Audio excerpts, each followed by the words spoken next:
Boshimizning olib borayotgan odilona siyosatlari asosida mana mahallamizda 2022 yildan beri men ishga kirgan bo'lsam, mana shu yoshlar yo'nalishi bo'yicha ko'rdik. Mana mahallamizda Yoshqish ko'chasiga 100 yillardan beri gaz tortilmagandi. Gaz tortildi mana. Mana shu tashabbusli byudjet chiqargan shu yurtboshimizga ming rahmat. Mana shu odilona olib borayotgan siyosatlariga.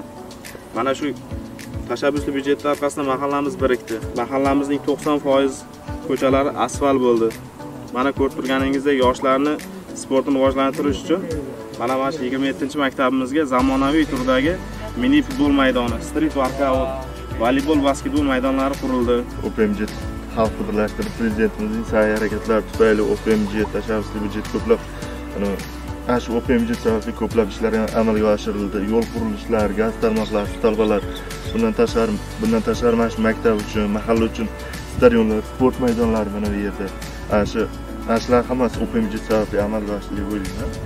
Hattoki mana shu OPMJdan tashqari mahallamiz boshiga arka qurildi. U albatta OPMJ tufayli emas, mana shu mahallamiz yig'ilishi, birikishi sababli amalga oshdi.